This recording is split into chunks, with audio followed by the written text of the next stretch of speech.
Aujourd'hui, on se retrouve pour le deuxième épisode d'Histoire 2. Et ce deuxième épisode traitera du thème du féminicide. Et pour parler du thème du féminicide, on va d'abord définir ce terme. On va laisser donc Céline Perrol définir ce mot. Oui, ce mot, et les mots, c'est toujours important de trouver des définitions. Sachez qu'il est rentré dans le vocabulaire, enfin dans le dictionnaire très tard, en 2015. Donc, Ah ouais. le féminicide a toujours existé, bien sûr, mais déterminé en tant que tel, eh ben, c'est quelque chose d'assez récent. Donc, c'est un meurtre de femme en raison de son sexe. Hein. C'est comme ça qu'on peut définir le féminicide. Et ces féminicides sont souvent des uxoricides, c'est-à-dire meurtre de la femme par son mari. Hein, uxor en latin, c'est à l'épouse. Donc féminicide, uxoricide, c'est des femmes qui sont assassinées par un homme, souvent par leur mari, parce qu'elles n'ont pas suivi les règles que la société leur impose. Et pour traiter de cette question du féminicide, avec Antoine l'an dernier, on avait choisi de faire une présentation du livre Les Décapités, trois femmes dans l'Italie de la Renaissance, qui est écrit par Elisabeth Crozet-Pavant et Jean-Marie Mervigueur. Ce livre, il traite de l'histoire de trois femmes du 14e, 15e siècle en Italie, donc l'Italie de la Renaissance. Ces trois femmes, ce sont Parisina Malatesta, Agnès Visconti et Béatrice de Tende. Et ces trois femmes, ce qu'elles ont d'un peu particulier, c'est qu'elles sont mariées à des princes italiens, les ducs de Mantoue, Ferrare et Milan.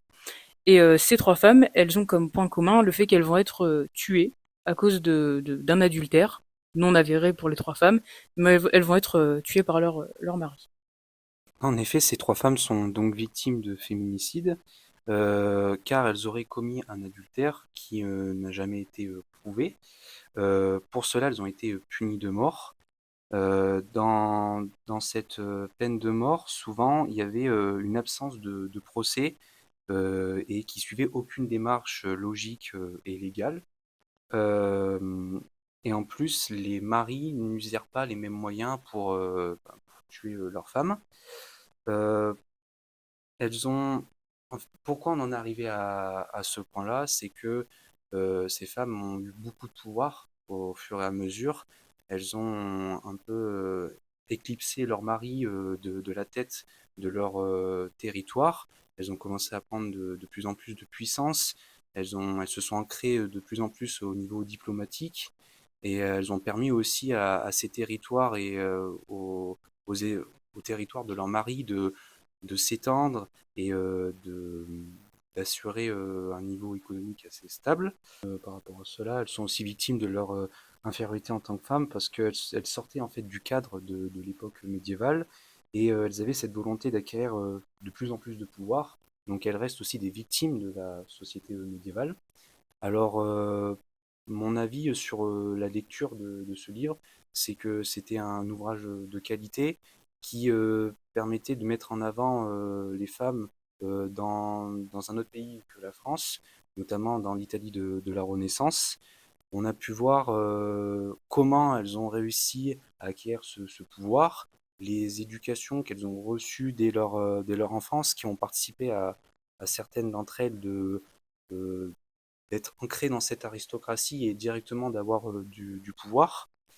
Et c'est un livre qui, en plus, explique comment les auteurs ont utilisé les sources et on peut voir aussi la difficulté qu'ils ont pu trouver pour parler de ces femmes parce que les maris n'hésitaient pas à brûler les sources en question qui parlaient de leurs femmes car ça entachait leurs images. Et mon avis sur le livre, du coup c'est une lecture qui date un peu maintenant, c'était l'année dernière.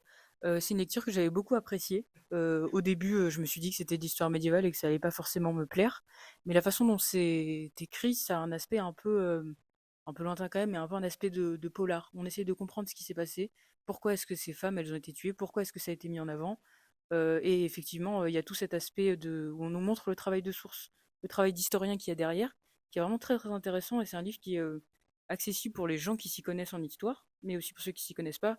Oui, bah, c'est intéressant de vous entendre parler de ce livre. Moi, j'ai peut-être une lecture un peu différente, mais c'est vrai, je rebondirais sur ce que vous venez de dire, Kini, c'est enfin, vous en avez parlé tous les deux, c'est la question des sources, parce que voilà, quand on fait de l'histoire, et vous savez, parce que vous faites de la recherche, on part avant tout des documents. Et ce qui a intéressé les historiens, c'est l'absence de documents. C'est justement que c'était quand même une affaire d'État, une affaire de princesse, de prince. Donc en général, l'Italie nous a laissé énormément de sources, donc on est bien documenté sur beaucoup de choses. Pensez à l'Italie de la Renaissance, hein, tout ce qu'on peut savoir sur les aspects culturels, politiques, sociaux, etc. Et puis là, silence des sources, donc c'est pour ça que ça, vous parliez d'enquête, et ça a pris la forme d'une enquête, parce que c'était voir, mais pourquoi, où sont les sources, pourquoi elles ne sont pas là, pourquoi est-ce que ces histoires ont été tues? Et c'est parce que, bon, il y a plusieurs raisons, mais c'est parce que, en fait, l'adultère n'a été une excuse. Et ce qui était en cause, c'était justement cette puissance des femmes, et parce qu'on n'avait plus besoin d'elles. Et les femmes, on a surtout besoin d'elles en général pour faire des enfants, hein, pour assurer la lignée. Et l'histoire de Béatrice de Tende, que j'ai étudiée plus précisément, bah, montre qu'on n'avait plus besoin de cette femme de 40 ans, qui était certainement plus capable de faire des enfants à son mari de 20 ans, donc excite. En plus, c'était une femme qui avait l'expérience du pouvoir, qui avait plus d'expérience du pouvoir que son mari, hein, donc on l'a accusée d'adultère. Donc l'adultère est quand même quelque chose de grave au Moyen Âge, mais comme vous le dites, on ne meurt pas, hein, comme ça doit être le cas encore dans certains pays aujourd'hui, mais on n'est pas lynché sur la place publique quand on commet un adultère. Simplement, ce qui est intéressant, c'est de rappeler peut-être que l'adultère est avant tout une histoire d'homme, hein, parce que c'est l'honneur de l'homme qui est entaché quand sa femme va voir quelqu'un d'autre. Donc on a pris cette excuse pour qu'on les amener jusqu'à la mort. Et que puis-je dire d'autre? Moi, ce qui m'a intéressé dans ce livre aussi, donc Jean-Claude Merviguer, Elisabeth Crozet-Parvent, ils ont beaucoup étudié l'histoire du Moyen Âge et l'histoire de la Renaissance. Bah, quand on pense à la Renaissance, on se dit c'est lumineux, c'est des hommes lettrés, c'est des humanistes, ils ont tout compris de ce que doit être l'homme, l'idéal. Et voilà, c'est Léonard de Vinci, c'est Botticelli. Regardez les femmes comme elles sont belles dans les tableaux de Botticelli. Bof, hein, on est quand même à une période, on est à la fin du Moyen Âge, et on sait que la situation des femmes était certainement plus difficile à la fin du Moyen Âge qu'au XIIe, jusqu'au XIIe, XIIIe siècle. Hein. Donc 14e, 15e, on va vers l'histoire moderne, hein, et l'histoire moderne, elle est certainement beaucoup moins moderne que l'histoire du Moyen Âge, parce que les hommes ont certainement plus de pouvoir sur leurs femmes à cette époque-là. Du coup, moi j'avais envie de rebondir par rapport à ce que vous disiez. Vous nous parlez de trois femmes dans ce livre, donc vous l'avez lu, moi j'ai pas eu l'occasion de travailler dessus en cours. Mais de Parisina, Agnès et Béatrice, c'est surtout Béatrice, vous, qui vous a intéressé. On sait qu'elle a été adaptée, son histoire en tout cas a été adaptée après en opéra par un compositeur italien, Giovanni Bellini, au début du 19e siècle. Est-ce que ce genre de réadaptation, de transmission, déjà, est-ce que c'est exploitable pour un historien dans son travail? Et est-ce que ça dénote pas non plus l'influence qu'a eu l'histoire de cette femme, les répercussions qu'elle a eues après 400 ans plus tard, même encore aujourd'hui, vu qu'on en parle? Oui, alors moi, c'était un peu par hasard. J'ai eu l'occasion, j'étais en relation avec une collègue s'est intéressée à l'histoire des femmes, Lydie Baudiou, et qui m'a proposé de faire un texte qui faisait un volume collectif sur l'histoire du féminicide. Donc j'ai écrit un article sur l'histoire des féminicides au Moyen Âge. Et l'Opéra de Paris donc m'a contactée en prenant connaissance de cet article que j'avais écrit, et où je m'intéressais j'avais l'occasion de présenter ce livre Décapité. Donc juste une petite précision, c'est pas Giovanni Bellini, j'ai fait une erreur dans mon Ah, texte, c'est Vincenzo Giovanni Bellini, c'est un peintre. Et donc Béatrice de Tende, donc c'est une de ces trois femmes qui a été décapitée par son mari. Elle était mariée quand même à Filippo Maria euh, euh, euh, Visconti de Milan, et elle a été donc mariée alors qu'elle avait 40 ans avec un homme beaucoup plus jeune qu'elle, qui l'a épousée parce qu'elle avait un pouvoir politique. Elle était à la tête notamment de mercenaires, puisque son mari était lui-même un condottiere, c'est-à-dire chef de mercenaires. Donc cette femme, elle a été très utile à son mari pendant des années. Et puis à partir du moment où il a plus besoin d'elle, eh bien, il a trouvé l'excuse de l'adultère pour l'éliminer du champ politique. Donc c'est un exemple intéressant. Pourquoi est-ce qu'il y a eu un, un opéra à une époque romantique, en 1833, donc de Vincenzo Bellini? Bah, certainement parce que le Moyen Âge était redevenu à la mode, hein. Si on pense ces années-là, c'est l'époque du Notre-Dame de Paris de Victor Hugo. Donc c'est du Moyen Âge, ça plaît, c'est une histoire d'amour. Et puis aussi parce que cette femme, elle était tombée dans l'oubli. Donc ça permettait aussi à l'artiste de l'utiliser parce qu'on ne savait pas grand-chose d'elle. Donc vous voyez, elle a intéressé, elle a suscité l'inspiration des artistes parce que on connaissait pas grand-chose d'elle, et elle a intéressé des années plus tard les historiens parce que justement aussi on savait peu de choses. Mais je pense que l'approche évidemment du musicien était complètement différente de l'approche des historiens. Mais ce qui est intéressant, moi je trouve aussi, c'est que ben, l'Opéra de Paris, quand aujourd'hui il fait il présente un spectacle, il va chercher aussi la vérité historique. Donc, ils sont venus me chercher, m'ont proposé d'écrire un texte de page et demie, qui était intégré dans le programme de l'Opéra de Paris. Et là, donc, j'ai eu l'occasion à plusieurs reprises de souligner l'intérêt pour moi de quitter l'université dès que je peux. Hein, je sors par la petite porte. Donc là, pour moi, ça a été aussi intéressant de m'adresser à un grand public et de voir comment, au-delà de la représentation romantique et tout ça, il y avait la femme, hein, et le personnage historique qui a existé. Ouais, c'est un sujet qui est très intéressant et qui, on aura peut-être l'occasion d'en reparler après, qui est toujours d'actualité en fait, hein. Moi, j'avais une question plus par rapport au, est-ce qu'aujourd'hui, donc à l'époque, on a ce genre, on appellerait ça peut-être à l'époque plus une manœuvre politique qu'un meurtre ou un féminicide même. Est-ce que on a des chiffres de ça? Est-ce que c'était une pratique courante à l'époque? Est-ce que c'est quelque chose, est-ce qu'on a beaucoup de femmes de pouvoir comme ça qui ont été évincées par des moyens plus ou moins fallacieux? Et est-ce que on a des choses qui sont un peu plus observables ou c'est vraiment, ça reste beaucoup de suppositions et c'est assez difficile encore de faire la lumière? Alors, c'est toujours pareil, si on s'est pas intéressé à un sujet pendant des années, difficile de bien le connaître, mais l'histoire du féminicide, elle existe aujourd'hui.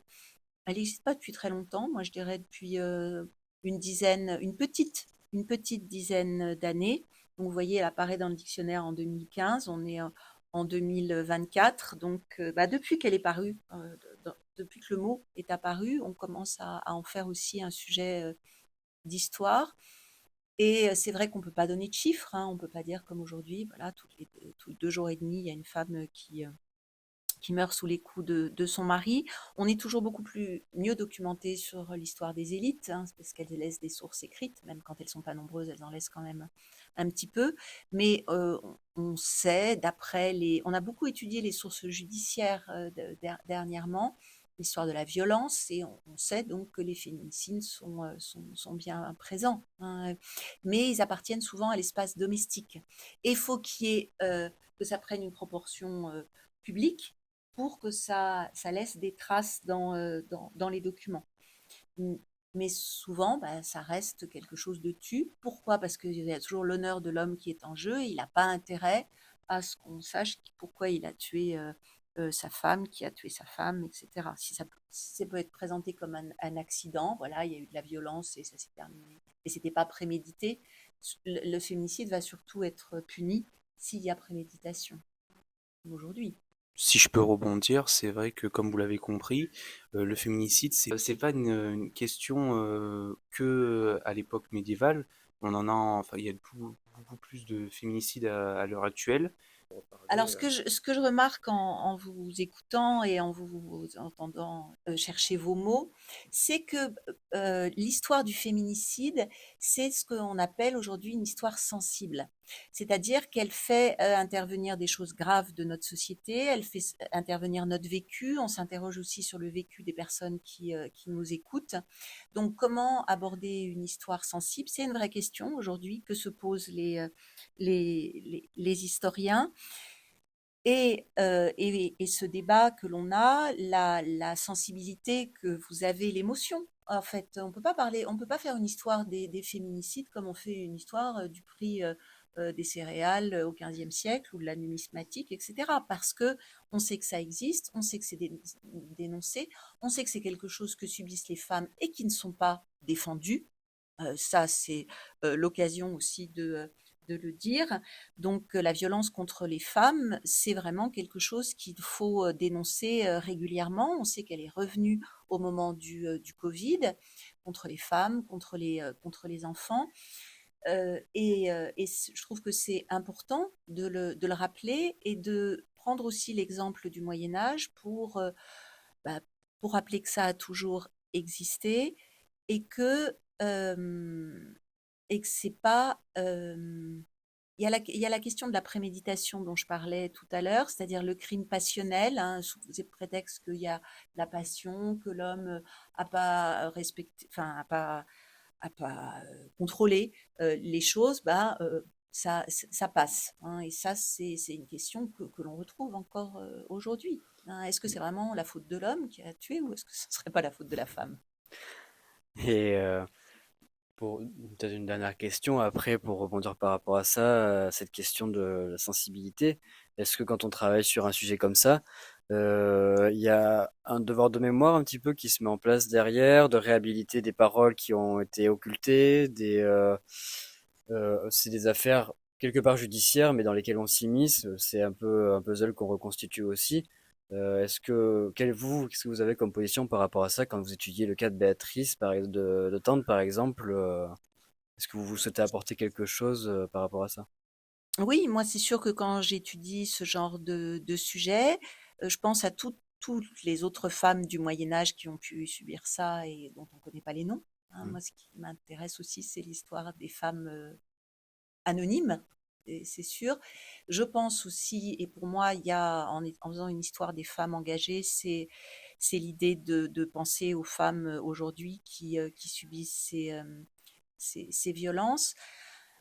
Avec l'idée aussi que c'est en comprenant une situation, en comprenant en fait tout ce qui intervient, donc dans le cas de Béatrice de Tende, il y a les intérêts politiques et tout ça, c'est aussi de ne pas faire des hommes des meurtriers en puissance, Mm. hein. C'est qu'il y a une circonstance particulière, des choses qui font que c'est la société qui fait que ça prend cette importance-là. Et je suis donc face à vous, donc étudiants, et notamment à vous c'est peut-être, je ne sais pas si ça rentre dans notre thématique, mais et moi, il me semble que c'est aussi la question, c'est est-ce que la violence est un privilège des hommes ou est-ce qu'une femme peut être violente? Et on sait maintenant, en s'intéressant à l'histoire de la violence, qu'il y a pu avoir des femmes criminelles, des femmes qui ont tué par préméditation, avec préméditation, et souvent, on a considéré que les femmes n'étaient pas des criminels, et c'était une façon, en fait, de les placer dans le rôle de victime et leur imposer un rôle passif. Donc maintenant, on fait une histoire des, des femmes, des femmes criminelles. Oui, les femmes peuvent prendre des armes. Oui, les femmes peuvent décider de tuer. Donc, voilà, c'est aussi l'occasion de le rappeler parce que cette histoire, c'est bien beau de faire l'histoire des femmes et de dire, de dénoncer les femmes victimes. Mais alors les hommes, quelle place ils trouvent? Et vous, jeunes hommes du 21e siècle, quelle place vous trouvez là-dedans, hein? Ça me paraît Mm. important de se poser la question. Alors moi j'avais une question pour vous, Céline Perrol. En tant qu'historienne, est-ce que vous voyez qu'il y a un regain d'intérêt pour l'histoire des féminicides? Est-ce que vous sentez qu'il y a de plus en plus d'historiens qui osent parler de ça, ou c'est encore un sujet assez tabou dans la communauté historienne? Non, c'est un vrai sujet. Depuis, comme je vous le disais, depuis moins d'une dizaine d'années, il y a deux gros volumes, hein, qui sont sortis sur l'histoire du féminicide. Donc c'est un sujet historique, hein, étudié peut-être surtout par des femmes, mais c'est un sujet en soi, comme l'histoire sensible dont je vous parlais, hein. Il y a notamment un dictionnaire en cours de la MSH de Clermont, de la Maison des sciences de l'homme de Clermont, sur ce sujet de la sensibilité. On peut avoir une approche scientifique et avoir un cœur. On peut finir sur ces belles paroles, je pense, pour ce deuxième épisode d'Histoire 2. Donc, en attendant des retours et la suite des prochains épisodes qui arriveront du coup sous peu. Donc, je remercie Céline Perrault qui nous accompagnait, Antoine également, Noan qui a dû nous quitter en cours d'émission, mais qui reviendra dans les prochains épisodes. Et pour notre part, on vous souhaite une bonne continuation et à plus tard. À plus tard, ciao.